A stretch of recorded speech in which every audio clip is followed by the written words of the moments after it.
ابھی ہم انڈیا کی بات کر رہے تھے. They started from 9 states and now they have 39. انہوں نے اگر آپ دیکھیں, اگر آپ فالو کریں ان کی پالیٹکس کو, تو ہر الیکشن پہ تقریباً وہ 1-2 صوبے نئے بنا دیتے ہیں, اور اس کے نتیجے نکلے ہیں. جیسے 2014 میں آندھرا پردیش کو انہوں نے 2 حصوں میں تقسیم کیا. ایک آندھرا پردیش صوبہ بنا, ایک تلنگانہ صوبہ انہوں نے کارو آؤٹ کیا. اور اگر آپ ان کی جی ڈی پی دیکھیں تو آندھرا پردیش کی جب انہوں نے اس کو ڈیوائڈ کیا تو 520,000 کروڑ تھی آلموسٹ, جو بڑھ کے جو 10 سال میں 1.6 بلین کروڑ پہ پہنچی. اسی طرح تلنگانہ کی 5 لاکھ کروڑ کے قریب تھی, وہ بھی بڑھ کے 1.65 بلین کروڑ پہ پہنچ گئی. تو یہ نتیجے ہیں سب. میرے پاس پوری لسٹ ہے اس پہ, جو ابھی ہم نے اپنے ہیومن ڈیولپمنٹ انڈیکس کی بات کی تھی اور آپ نے دیکھا ہم کہاں پہ تھے.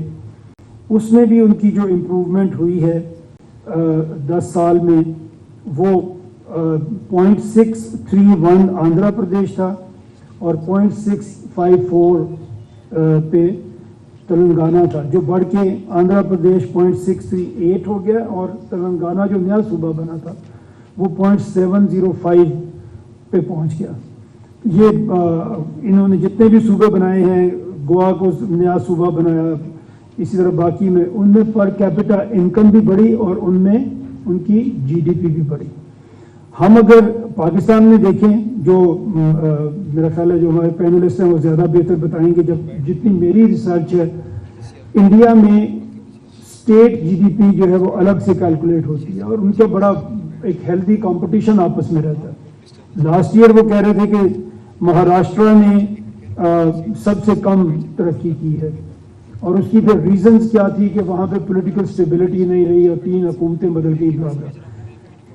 ہم نے جب یہاں میں نے کوشش کی کہ ہم اپنے اسٹیٹس کی, اپنے صوبوں کی جی ڈی پی دیکھیں, تو ہمیں پتہ چلا کہ یہ تو الگ سے کیلکولیٹ ہی نہیں ہوتی. ہمارے صوبے اسے کیلکولیٹ ہی نہیں کرتے, یہ فیڈرل لیول پہ کیلکولیٹ ہوتی ہے ہمارے.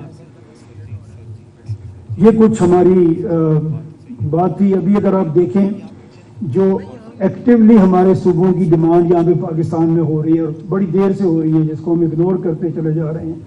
پنجاب میں باہر بھی اگر آپ دیکھیں, سرائکی صوبہ ہے, بہاولپور صوبہ ہے. ہم بات کرتے ہیں کبھی کبھی ساؤتھ پنجاب کو صوبہ بنا دیں. میں ساؤتھ پنجاب میں گیا ہوں, میں لوگوں سے وہاں ملا ہوں, کہیں پہ ساؤتھ پنجاب کی کوئی ڈیمانڈ نہیں ہے. ڈی جی خان بالکل ملتان کے ساتھ صوبہ بننا نہیں چاہتا. وہ کہتا ہے جی اگر ہم نے ملتان کی غلامی کرنی ہے تو لاہور کی زیادہ بہتر ہے. ڈی جی خان الگ صوبہ بننا چاہتا ہے, ملتان الگ صوبہ بننا چاہتا ہے, بہاولپور تو شروع سے الگ صوبہ بننا چاہتا ہے. تو یہ 3 وہاں پہ صوبوں کی تحریک ہے, ایک جنوبی پنجاب کی صرف نہیں ہے. ہم نے کیا کیا, ہم نے وہاں پہ پچھلی گورنمنٹ میں ساؤتھ پنجاب سیکریٹریٹ بنا دیا. 8 billion we spend on a building, اور وہاں پہ ہم نے کچھ لوگ بھی اپوائنٹ کر دیے. صوبے کا مطلب ایک اور لیئر آف بیوروکریسی نہیں ہوتا. صوبے کا مطلب آپ کی پولیٹیکل لیڈرشپ ہوتی ہے, جیسے آپ ووٹ ڈال کے لے کے آتے ہیں اور وہ آپ کے لیے کام کرتا ہے. انفارچونیٹلی ہم نے وہاں پہ ایک اور لیئر آف بیوروکریٹس بٹھا دی. اس میں جو ان کے مسئلے حل ہونے تھے اس میں ایک لیئر اور بڑھ گئی. اب وہ پہلے ملتان میں ان کی سمجھیاں اپروو ہوتی ہیں, پھر وہ لاہور آتی ہیں, پھر فائنل اپروول. تو پہلے سیدھا لاہور آتی تھی. اب جتنی جگہ بھی میں نے یہ بات کی ہے, اس میں ہم یہ سجیسٹ کرتے ہیں کہ اگر ہم اگری کریں کہ صوبے بننے چاہیے تو پھر کس طرح بننے چاہیے, ان کی باؤنڈریز کیا ہوں گی, کس طرح ہم بنائیں گے. تو ہم یہ سجیسٹ کرتے ہیں کہ آپ ہر ڈویژن کو صوبہ بنا دیں. پاکستان میں 33 کے قریب آپ کے صوبے بنیں گے. کیوں ہم کہتے ہیں کہ ڈویژن کو بنا دیں, کہ اس کی باؤنڈریز ڈیفائنڈ ہیں. اگر آج ہم نئے صوبے بنائیں اور نئی باؤنڈریز کے تعین میں جائیں تو اسی جھگڑے میں ہماری عمر گزر جائے گی کہ کس کی باؤنڈری کہاں پہ ہوگی. ڈویژنس ایسی مینیجبل چیز ہے اور اس میں پوری گورنمنٹ موجود ہے. اگر آپ ایک ڈویژن کو صوبہ بناتے ہیں تو آپ کے پاس کمشنر موجود ہے جو چیف سیکرٹری بن سکتا ہے, اور آر پی او موجود ہے جو آئی جی پولیس بن سکتا ہے, اور ان کے نیچے پوری گورنمنٹ کی ایک جو ٹیئر ہے وہ موجود ہے. آپ کو کچھ بھی اس میں زیادہ کام نہیں کرنا پڑے گا. اگر ہم یہ کرتے ہیں, پنجاب کے 10 صوبے بنیں گے, سندھ کے 7 صوبے بنیں گے, اسی طرح کے پی میں 7 ڈویژنس ہیں ان کے 7 صوبے بنیں گے, اور بلوچستان میں 8 ڈویژنز ہیں ہماری تو وہاں پہ 8 صوبے بنیں گے. ان کی پاپولیشن کم ہوگی لیکن ڈسٹینسز مینیجبل ہوں گے, آپ وہاں پہ ان کو مینیج کر سکیں گے آسانی سے. اسی طرح جب ہم اگری کر لیتے ہیں, جہاں بھی میں بات کرتا ہوں, جہاں بھی یہ بات ہوتی ہے, تو اس میں بڑا کم ڈسپیوٹ ہوتا ہے کہ صوبے ایڈمنسٹریٹو یونٹ چھوٹے ہونے چاہیے. لیکن جو سب سے زیادہ کنسرن لوگوں میں ملتا ہے دیکھنے کو, وہ یہ ہوتا ہے کہ یہ بہت مہنگے ہو جائیں گے.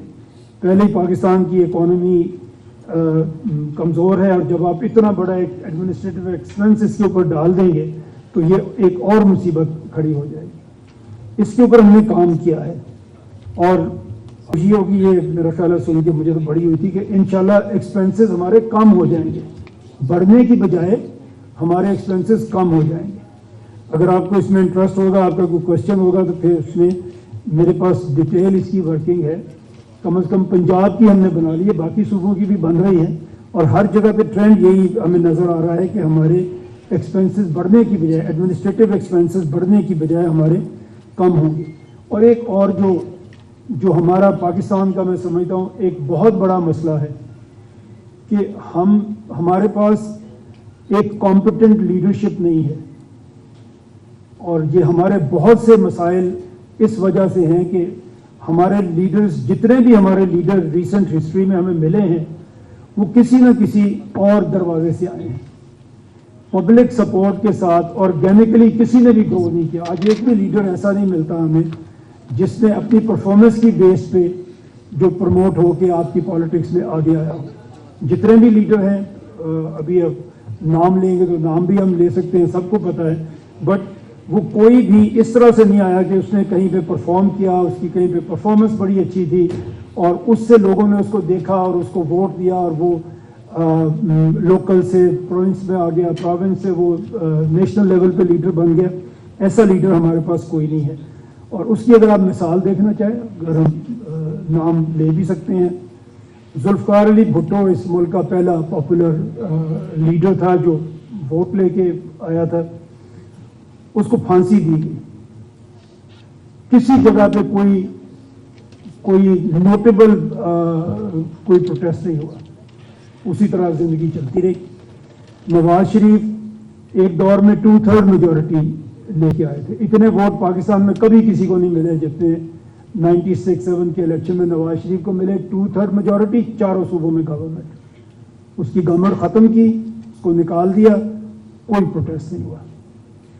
ابھی ریسنٹلی عمران خان کی گورنمنٹ نکال دیا, کر دیا, کچھ نہیں ہوا. جب میں کہتا ہوں کچھ نہیں ہوا تو لوگ, آپ بھی دیکھ رہے ہیں میری طرف, کچھ تو ہوا, کچھ نہیں ہوا ایکچولی. آج بھی سپریم کورٹ میں عمران خان کی تاریخ ہوتی ہے, 1 لاکھ بندہ اگر وہاں پہ چلا جائے, 50,000 بندہ اگر وہاں پہ چلا جائے تو آپ کا خیال ہے فیصلہ نہیں ہوگا.